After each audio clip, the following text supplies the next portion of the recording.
धूत चिंतन श्री गुरुदेव दत्त. श्री स्वामी समर्थ. तुम्हा सर्वांचं आपल्या चॅनेलमध्ये खूप खूप मनापासून स्वागत आहे. 30 मार्चपासून चैत्र नवरात्री सुरू झालेली आहे. काही घरात घटस्थापना केली जाते, काही घरात फक्त अखंड दिवा लावला जातो, काही घरात घटस्थापना देखील केली जात नाही, काहीच केलं जात नाही, पण काही घरात फक्त सेवा केली जाते. ही चैत्र नवरात्र 30 मार्च ते 6 एप्रिलपर्यंत आहे. या चैत्र नवरात्रीमध्ये ज्या पद्धतीनं शारदीय नवरात्रीला अतिशय महत्त्व आहे, त्याच पद्धतीनं चैत्र नवरात्रीला सुद्धा तेवढंच महत्त्व आहे. आता या चैत्र नवरात्रीमध्ये कुळाचाराचा सगळ्यात महत्त्वाचा भाग म्हणजे देवीची ओटी भरणे. या चैत्र नवरात्रीमध्ये जर तुम्हाला मूळ पीठावर जाऊन जर तुम्हाला देवीची ओटी भरणं शक्य झालं तर अतिशय उत्तम. खरंच तुम्ही भाग्यवान आहात. जर नाही जमलं, तुमच्याकडून नाही झालं, तर तुमच्या घरात कुलदेवीचा फोटो असेल, कुलदेवीची मूर्ती असेल, कुलदेवीचा टाक असेल, जवळपास देवीचं मंदिर असेल, तिथे सुद्धा जाऊन तुम्ही देवीची ओटी भरू शकता. शारदीय नवरात्रीमध्ये ज्या पद्धतीने देवीची ओटी भरली जाते, त्याचप्रमाणे या चैत्र नवरात्रीमध्ये सुद्धा देवीची ओटी भरली जाते. आता ओटी कधी भरायची, तर या चैत्र नवरात्रीमध्ये दुर्गाष्टमी आहे, शनिवारी 5 तारखेला आहे, तर तुम्ही शनिवारी सुद्धा देवीची ओटी भरू शकता. किंवा चैत्र नवरात्रीमध्ये चैत्र पौर्णिमा ह्याच दिवशी आपण कुळाचार करत असतो, कुलधर्म करत असतो. ज्या पद्धतीने शारदीय नवरात्रीला करतो त्याच पद्धतीने चैत्र नवरात्रीला सुद्धा करतात. पण ज्यांच्याकडे चैत्र नवरात्रीच केली जात नाही, साजरी केली जात नाही, तरी देखील तुम्ही देवीची ओटी भरू शकता. कुलदेवीचा मान सन्मान, कुलाचार करू शकता. कुलदेवीची सेवा, कुलदेवीचा मान सन्मान, कुलाचार केलेला अत्यंत चांगलं असतं. सांसारिक अडीअडचणी, मुलांच्या शिक्षण क्षेत्रातील अडीअडचणी या सेवेमुळे दूर होतात. आता बघूया देवीची ओटी कधी भरायची. तर या संपूर्ण चैत्र नवरात्रीमध्ये मंगळवार म्हणा किंवा शुक्रवार म्हणा किंवा 5 तारखेला दुर्गाष्टमी आहे. दुर्गाष्टमीला किंवा चैत्र पौर्णिमेला तुम्ही देवीची ओटी भरू शकता. या चैत्र नवरात्रीमध्ये तुम्ही कधीही देवीची ओटी भरू शकता. अगदी 6 तारखेपर्यंत, रामनवमीपर्यंत तुम्ही भरू शकता. मग तुम्ही पंचमीला भरा, अष्टमीला भरा, तुमच्या इच्छेनुसार तुम्ही ओटी भरू शकता, पण ओटी मात्र आवर्जून भरा. आता कुलदेवीची ओटी ही कशी भरायची, तर ही ओटी खणा नारळाने भरायची असते. खण म्हणजेच काय, तर एक छान अशी साडी, रेशीम सुताची साडीच का, तर देवीकडून येणाऱ्या ज्या सात्विक लहरी आहेत त्या सुतामध्ये आकर्षण करण्याची क्षमता खूप जास्त प्रमाणात असते. म्हणून ओटी भरण्यासाठी रेशीमचा ब्लाऊज पीस किंवा रेशीमची साडी किंवा आपण जे काठापदराची साडी म्हणतो तिचं असणं खूप महत्त्वाचं असतं. त्याचबरोबर खणाने ओटी भरतो याचा अर्थ नारळ असणं महत्त्वाचं आहे. कारण देवीकडून येणाऱ्या ज्या सात्विक लहरी असतात त्या लहरी त्या नारळामध्ये जास्त प्रमाणात साठवून ठेवण्याची क्षमता असते.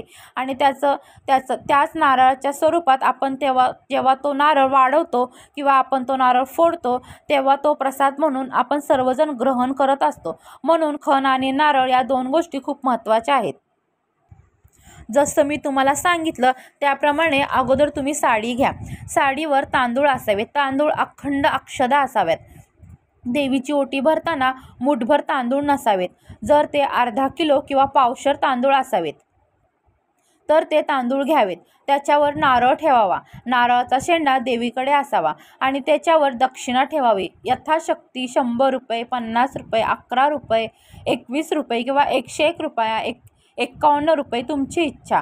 हे ठेवल्यावर नारळावर तुम्हाला हळकुंड, सुपारी, खारीक, बदाम या सर्व गोष्टी ताटामध्ये घ्यायच्या आहेत. बघा, अजून एकदा तुम्हाला सांगते. तुम्हाला ब्लाऊज पीस घ्यायचा आहे किंवा काठापदराची जरीची साडी घ्यायची आहे. त्याच्यावर तांदूळ घ्या, नारळ ठेवा, नारळाचा शेंडा देवीकडे करायचा आहे.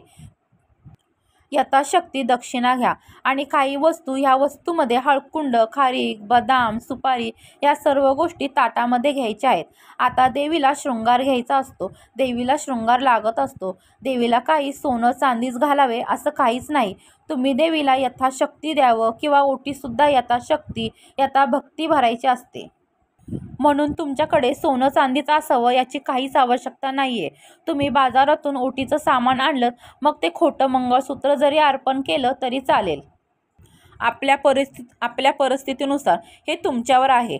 आपल्याकडे काहीच नसेल तरी हरकत नाही. देवीला शुद्ध भक्ती खूप महत्त्वाची आहे. तर मेहंदीचा कोन आहे, टिकलीचं पॉकेट आहे, सिंदूर आहे, रुमाल आहे, हळदी कुंकू आहे किंवा नेल पेंट, जोडवे किंवा मंगळसूत्र या गोष्टी सर्व घ्याव्यात आणि या सगळ्या गोष्टी एकत्र कराव्यात. तर या सर्व गोष्टी जेव्हा आपण आपल्या हातात घेतल्या तर या गोष्टी जेव्हा आपण आपल्या छातीजवळ घेतो, बेंबीपर्यंत घेतो, तेव्हा 3दा जय जयकार करायचा आहे. श्री महाकाली, महालक्ष्मी, महासरस्वती, राजराजेश्वरी, आईसाहेब, श्री अंबा माता की जय, श्री अंबा माता की जय, श्री अंबा माता की जय. उदयोस्तो. श्री महाकाली, महालक्ष्मी, महासरस्वती, राजराजेश्वरी, आईसाहेब, श्री अंबा माता की जय, श्री अंबा माता की जय, श्री अंबा माता की जय. हा 3दा जय जयकार करायचा.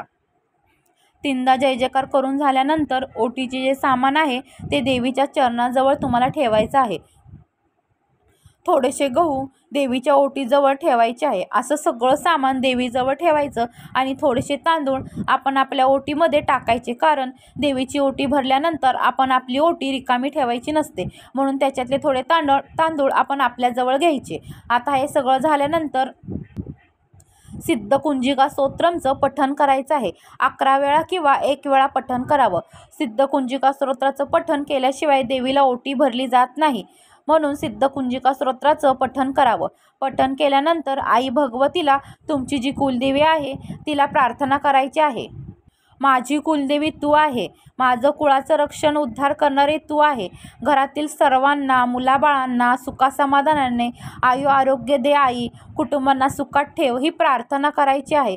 हे झालं ओटी भरून झालं आपलं. आता ओटीचं काय करायचं, ओटी भरलेल्या ओटीचं काय करायचं, तर सगळं सामान तुम्ही स्वतः वापरू शकता. नारळ, सुपारी वाढवू शकतो, फोडून खाऊ शकतो. साडी तुम्ही स्वतः परिधान करू शकता किंवा तुमच्या देवीच्या मोळपीठावर जाऊन तुम्ही देवीला ती साडी, त्या साडीची ओटी भरू शकता किंवा जवळपासच्या मंदिरात तिथे जाऊन सुद्धा तुम्ही देवीला तुमची साडी देऊ शकता. तिथल्या पुजाऱ्यांना सांगायचं की माझ्याकडून देवी आईला 1 दिवस ही साडी अर्पण करा. या पद्धतीने तुम्हाला ओटी भरायची आहे. शारदीय नवरात्रीप्रमाणे चैत्र नवरात्रीसुद्धा तेवढीच प्रभावी आहे. आध्यात्मिक, मानसिक किंवा शारीरिक शांततेसाठी चैत्र नवरात्र खूप जास्त महत्त्व आहे आणि ती आवर्जून करा. अशा पद्धतीने सांगितल्याप्रमाणे आई भगवतीची या चैत्र नवरात्रीच्या कालावधीत ओटी भरा. तर झालेली सेवा महाराजांच्या चरणी, आई भगवतीच्या चरणी, आई तुळजाभवानीच्या चरणी रुजू करते आणि आजचा व्हिडिओ इथेच थांबवते. आवडला असल्यास लाईक, शेअर, सबस्क्राईब करा. भेटूया अशाच एका नवीन व्हिडिओमध्ये. तोपर्यंत श्री स्वामी समर्थ.